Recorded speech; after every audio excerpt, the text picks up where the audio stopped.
Welcome everybody to another episode of Clown World Network. You know, it gets to the point where Monday rolls around and I've missed you guys for the couple days that we've been off over the weekend. Literally never thought I would be in this position where I would be like anticipating the next show. I guess it was a little daunting at first because you weren't really sure how it was going to all come together. But now that we have it, it's really exciting that we do a show on Friday and it's like kind of anticlimactic because we know we're not going to be back for another couple days. But we have a great show for you. We spent our weekend doing productive things. We've got a great Make America Great Again Monday segment for you. As you guys know, we do our Clown of the Day Monday through Friday. We got rid of the Monday Clown of the Day because we wanted to focus on good things that are happening in our communities and good people who are taking an act of interest in our communities. The one thing that I'm going to continue to promote every single day with this show is the fact that change starts with you. Everything that you do in your life is a product of something else that you've done at some point in your life.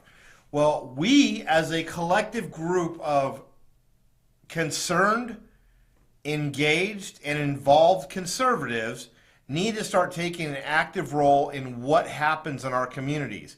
We are at a critical turning point in the history of our country. A critical point that hasn't happened since 1776, and you know what happened back then, unless you didn't learn it in history. So I'm sure some of these younger kids are like, what happened in 1776? It is a turning point of allowing something to happen without us being involved or standing up and voicing our opinion. Now, do we need to take arms against the government? Absolutely not. But we need to take a voice against everything that's out there attacking us and have that voice every single day in every single way. Since 2016, I've become more and more engaged. I've become more and more active, and I've become more and more vocal about my beliefs. And believe me, it's a hard position to be in sometimes when you own a business because you become a target very quickly. And if you go to my Yelp reviews for my business, you'll see it. People attacking me all the time for being, you shouldn't have politics in business. Well, I'm sorry. I'm going to take a page from Chick-fil-A. If you believe something, you believe it, whether it's going to cost you money or not, right? I'm not selling my beliefs for $1. I'm not selling my soul because I'm worried about my customer base. Here's what I'm worried about: my country. And in being concerned about my country, I'm concerned about everyone around me. So that's why when we pick our stories, the stories are meant to not only engage you, they're meant to entice you to be more aware of your surroundings, to pay attention to what's happening. Because we don't always see the truth in the media. We don't always see the finer points of the nuances of what's going on. That was the inception of Clown World Network. That was the reason why we chose this media and this dynamic with this brand, was because we believe that there's a lot of clowns in our political world that is starting to affect everything that we do as Americans. When you pay attention to what's going on with Kamala Harris, you really need to watch how she's acting.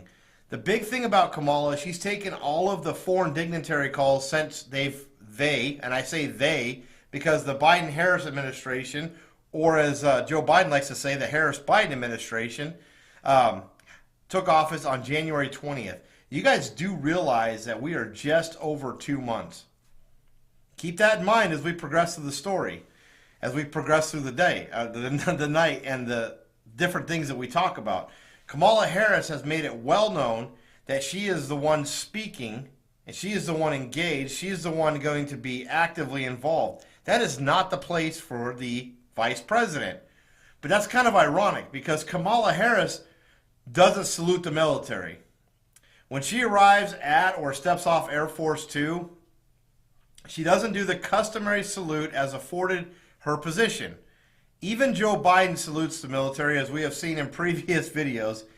Even last week, was a couple days ago, when he fell on his ass 3 times going up a flight, he gets to the top of the stairs, and he definitely salutes.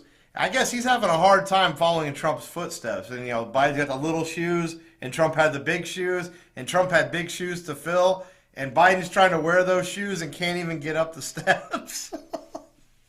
I still love that video, and there's been so many memes come out. I'm loving all the ones with the Biden in the chair going up the stairs, because that's what we had said as well. And I think anybody who's seen that commercial immediately put those together.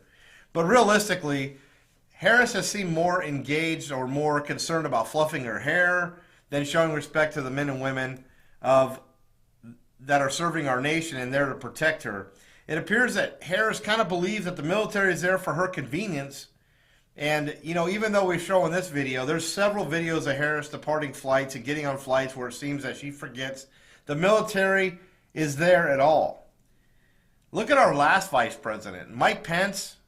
He was very respectful. He always saluted as a sign of respect.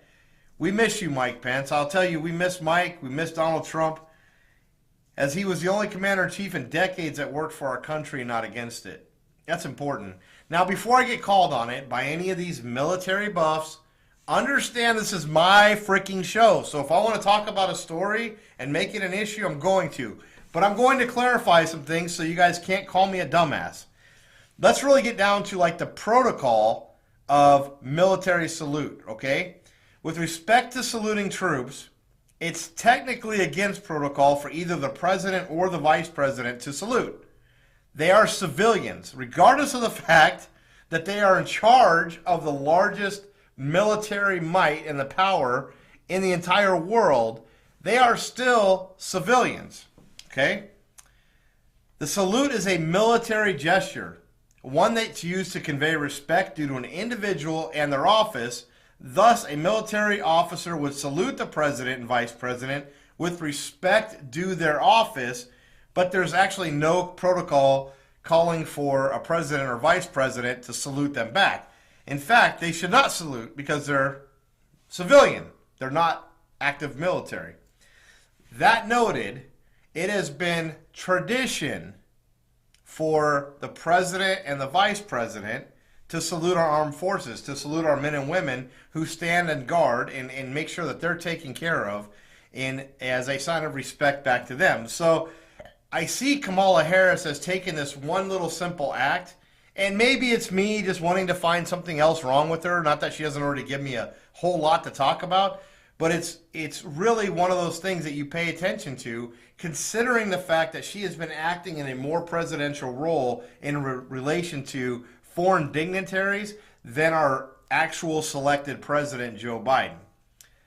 Nonetheless, we do want to call it out and make sure you're paying attention. Again, we just want you to see these things because we saw Mike Pence and Donald Trump all the time being very respectful, putting very good salutes together, and making sure the military and the men and women always felt their gratitude. In fact, I wish we had the video. Trump even went and got a guy's hat, one of the Marines' hats, that was standing at the bottom of a staircase when a windstorm came up. He went and got the hat and put it on his head. Now that's the kind of president I want. Somebody who doesn't just think the military serves at their convenience, but we serve at the convenience of the military. And realistically, the president should serve at the convenience of the people. Don't you think? I mean, isn't that why he's in office? Which kind of leads us to our next story. How many of you have heard what's going on down at the southern border? I mean, we're not even 60 days in, and Joe Biden's dealing with a crisis. He's dealing with hordes of people that are coming here. And yep, they've been given really cool Biden shirts, one of which I do not have, thank God. In fact, mine says gun permit issued in 1776. 1791, sorry. This is my gun permit shirt. I love it. It's pretty cool. As you know, I'm a big 2A guy. But I'm digressing, sorry. NEWSMAX reporter, and I love NEWSMAX for this, Emerald Robinson grilled Psaki, the White House press secretary, and he asked her, why are illegal aliens getting hotel rooms when National Guard were left to sleep in parking garages and given contaminated food?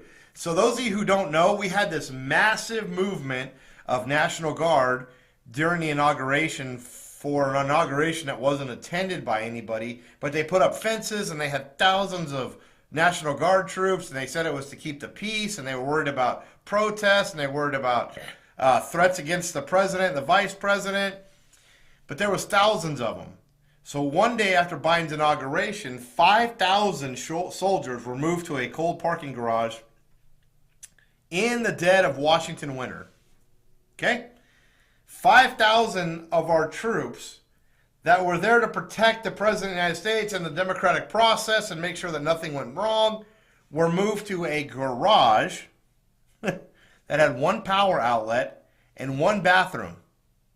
5,000 people. How many of you have 4 people in your house and only 2 bathrooms? Tell me the trouble that causes. What do you think 5,000 people with one bathroom, what do you think kind of trouble is that going to cause, especially when you have men and women in the National Guard? So Biden is essentially authorizing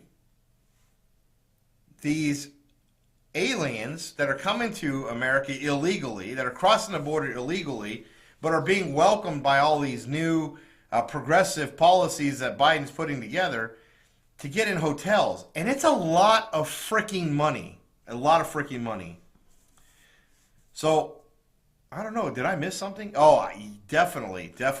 So, I just wanted to say, like, we also had another story. While the National Guard were sleeping in the garages, a dozen Michigan National Guard troops had been sickened and hospitalized after being served raw, undercooked meat and meals laced with metal shavings. That's not a coincidence. Somebody prepared those meals and somebody laced them with metal shavings. So the problem with the undercooked food actually began in early February, but the meals were so bad that they prompted a staff sergeant to contact the Detroit news station in early March. So that's how we found out about it. It was recently reported that this cost of putting aliens in hotels, $86 million. The government throws out millions and billions and trillions like you and I talk about quarters, nickels, dimes, and dollars. $86 million they gave to a Texas nonprofit to house up to 1,200 immigrants. 1,200 immigrants. I need to pull out a calculator real quick. I apologize. So, $86 million, right? 86 million divided by 1,200. That's $71,667 per immigrant. How's your $1,400 looking now? Looking pretty good, isn't it? Aren't you glad you got your $1,400? They authorized $86 million for this nonprofit. Do you think this nonprofit's making money? Do you think he's like, they're not making, tell me they're a nonprofit, right?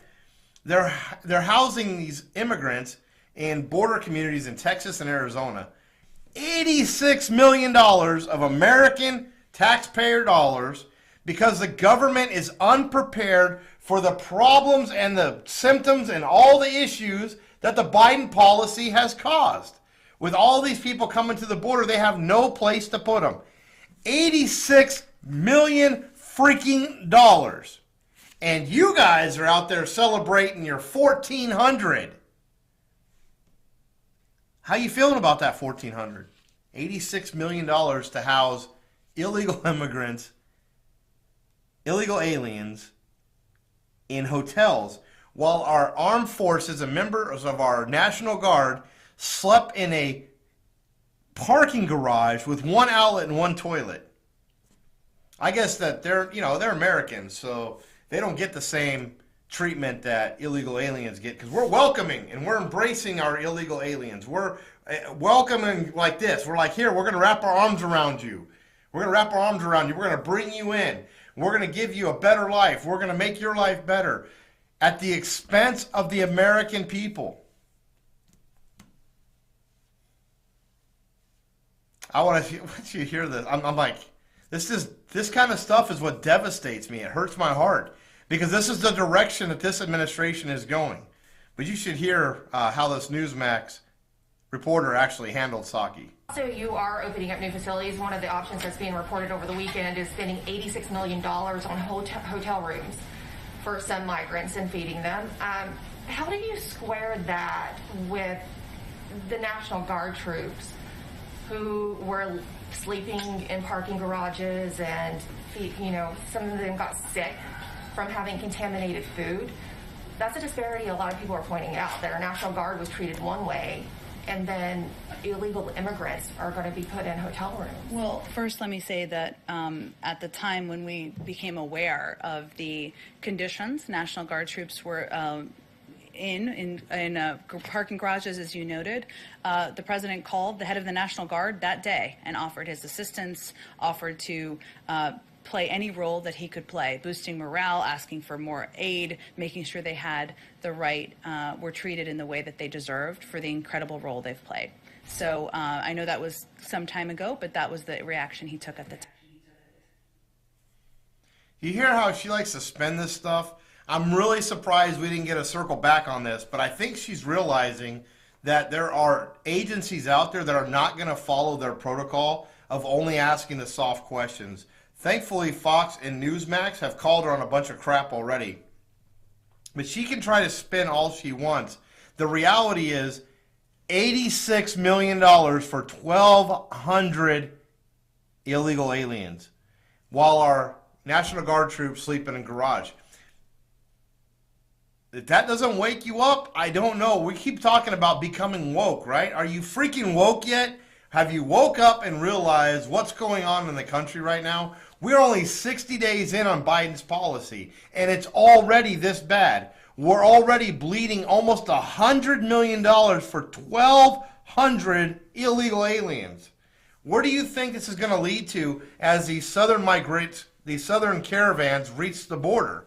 Where do you think it's going to lead to when we already have a crisis at the border and now the crisis bleeds into America? How many more millions of hardworking American tax dollars are going to be taken and given to this situation because they're trying to increase their voter base by making it the most welcome place in the world? There has to be some restriction. It cannot be a free-for-all. You wouldn't take, well, I guess you would. I mean, they've been talking about defunding police. I don't know. Anymore, this is how crazy this is. But realistically, this is why we need to wake up and we need to become involved. So, kind of leads you to the next thing. Our Make America Great Again Monday. Now because I'm talking about getting involved and talking about being involved and talking about being part of the solution. There's a gentleman out there, his name's Scott Presler. And Scott Presler is a conservative activist. He is somebody who goes in and he brings people together and he talks about election integrity. He's encouraging people to get out there and vote, but he's really encouraging people to be part of the candidate recruitment, whether they're going to help recruit candidates or they're going to be candidates themselves. One of the ways that he does this is by doing a cleanup project. And he's done this in several states across the United States. He's clean up and make America great again. We were there to cover this whole seminar that he produced at 61st Street and Thunderbird at the Reformed Living Bible Church on Saturday. And I think Lauren had a great time because Scott's one of his heroes. And by all rights, Scott's awesome.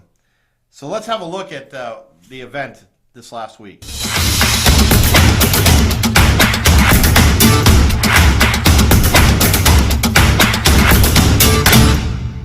The future of the Republican Party is an America First philosophy. And you either get on board this train now, or we will primary, repeal, and replace you. Can you hear us now, Mitt Romney? Can you hear us now, Liz Cheney? Can you hear us now, Adam Kinzinger? Can you hear us now, Marco Rubio? Can you hear us now, Ben Sasse?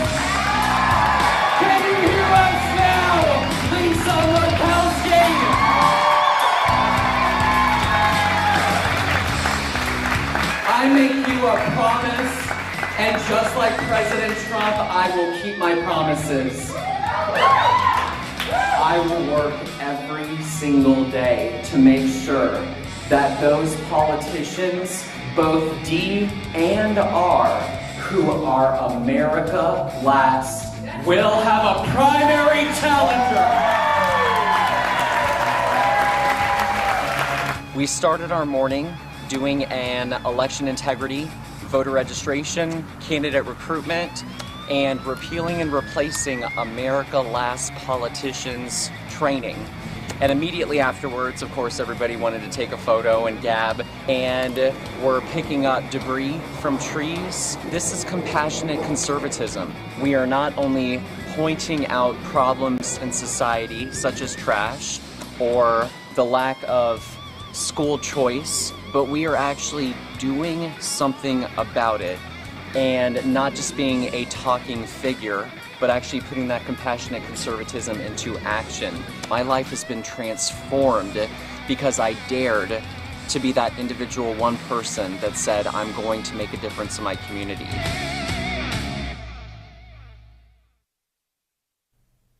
I get goosebumps when I listen to Scott talk, because he is putting his mouth where like all of his ideas are. He's actually going out there and he's getting people involved. He's not just talking the talk. So many of these people talk the talk. They don't walk the walk. They go out there, they go blah, blah, blah, donate, donate, donate, and they move on to the next gig. Scott doesn't even really take a fee for coming in. All he does is ask for his lodging and his food to be covered so that he can break even. Now, obviously, his voice has gotten very big. One of the things that we found from Scott when we were talking to him is he said this: I credit President Obama with helping to make me into the community organizer because he made me point a finger back at myself and ask, what are you doing to help your country? Because he felt like all these people were just talking and nobody was doing. So he started this whole idea, his mindset started to change during the Obama administration. And then comes along Trump. And Trump totally blows the doors off of the political establishment, right? He came in, he didn't just blow the doors off them, he kicked the shit out of them. And he said, hey, let's make America great again. Let's keep America great. Let's get out and do. And Trump talked in a language that people could understand. It was the we and the us, not the I and the my and the political establishment. Trump ran on a platform that we would be involved. And I believe he did a great job of keeping that promise throughout his time as president. So it's great to see leaders like Scott out there. He talks about the trash. And he tries to explain, because I really had to understand why cleanups, And he said, the trash that I found, the amount of needles, the amount of homeless, the biggest reason why I'm doing this is I just want people to understand that we need to put America first. We need to take care of our people. We have 50,000 homeless veterans and 500,000 homeless Americans. I think it's wrong that we don't prioritize the needs of our American citizens first. How ironic is that statement when you heard the story right before this one, which is why I segued into this, right before this one, that talked about the $86 million that we're giving to 1,200 illegal aliens so they can stay at hotels through a nonprofit. Now, I can do math, and I can realize that $71,667 per person is a bit excessive. And that money could go very far if put into the right hands of the right people.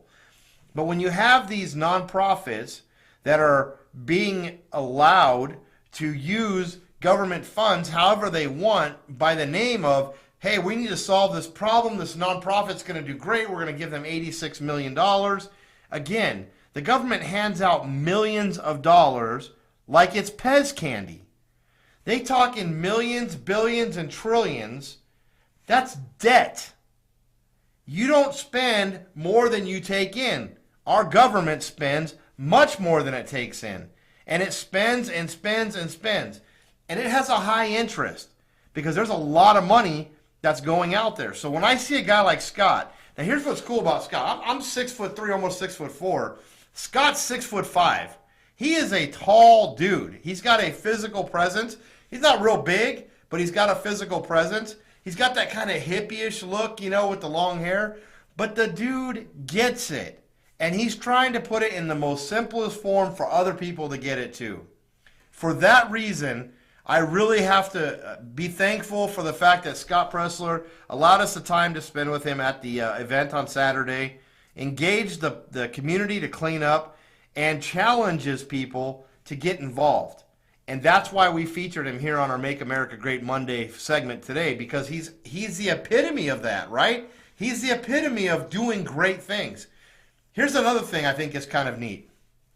Have you ever heard there's a little condition? They say, hey, if you really want to learn how to be more successful, make your bed in the morning. Right? It seems like such a small act, but it sets the tone for what you're going to do. It's like, hey, I remember I need to make my bed. That starts a habit, and that habit leads into other habits. Well, picking up trash, it makes you more aware, because when you start going out in the community and you start picking up trash and you start doing and you start getting engaged with your neighbors, that's what I loved about these rallies. That's what I loved about getting together with people and talking politics and talking change and talking hope and talking the future. That's what these are all about. People go out. These people don't know each other. It wasn't like all the hundreds of people that showed up to see Scott Presler all came together on a bus. You know, this isn't Sun City going to the casino, right? These are people who are in America who have a guy who's willing to speak the truth and is willing to go out there and put himself on Front Street. You may not agree with everything that he has to say. You may not agree with everything that everyone has to say. But that's the beauty of America. But when you look at the heart of his message, it's all about making America great again and keeping America great by cleaning up the streets and being involved in your neighborhoods. If you take the time to get involved in your neighborhoods and you see the improvement that it can make, wouldn't that mean that you might be the person that might take the next step to being involved by running for a local chair, and then take the next step to run for a local office, and then take the next step to help get petitions out for certain bills, to help make people aware? That's the concept. And it starts for something so simple as cleaning up trash. Now here's the even crazier thing. You know what Scott Presler was doing before he became a conservative activist? He was a freaking dog walker. This just tells you that it doesn't matter where you come from. It doesn't matter your background. It doesn't matter what you think about your position in life. You can change it. He was walking dogs. He was out there walking dogs, and he said, hey, you know what? I need to start pointing the finger back at myself. I'm going to get out there and do great things. Scott, we appreciate you. We thank you for everything that you do, and we welcome you back to Arizona anytime. We look forward to spending some more time with you. Lauren actually, like I said, one of his heroes, actually had a chance to go out to dinner with them, had a great time. It's just been an awesome deal, and we appreciate these Make America Great Mondays. To be honest with you, I hate the clowns. And here's why I hate the clowns. Because that's everything that's wrong in America. We do our clowns of the day because it's easy to do, number one. It's fun, number two. It's kind of fun to be able to call people on their bullshit. But it breaks my heart that I can't do 5 days a week of Make America Great Again. Because that's all I care about. Guys like Scott, guys like Fired Up Freedom, guys like AZ Ammo, guys like, you know, people who are running businesses and struggling to make it happen. Guys who are like the restaurant in California who are taking a stand against the authoritarians that are trying to shut their restaurants down by cutting their power. These are the people in America that are fighting the fight. These are the people I want you to know about. But you have to pay attention to what's going on in our political realm and where people are coming from and going to, because if you don't see the back end, you will never see the result that's coming. We need to start focusing on what's happening in front of us, because that result is going to be what affects us for life. Rising fuel prices, higher costs, more crime. We're going to have higher taxes. It just go right down the list, right? Let me just put this number back in your head.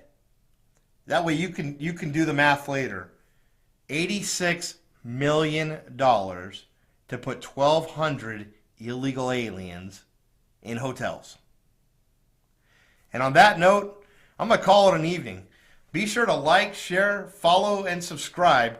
Make sure you're commenting on the show because your comments are what we base our next shows off of. And thank you for everyone who continues to share the stories and get engaged with me throughout the day. I do my best to get back to everyone, and I really do appreciate it. But if I don't get back to you, it's not because I'm trying to ignore you, because I'm not. It's just because I'm getting overwhelmed. Again, I still have a business to run, and I love the clown world. This is what it's all about. It's all about you. Be good to each other. Know that I love you, and we will talk to you again real soon. Remember, it's a clown world out there, so stay safe.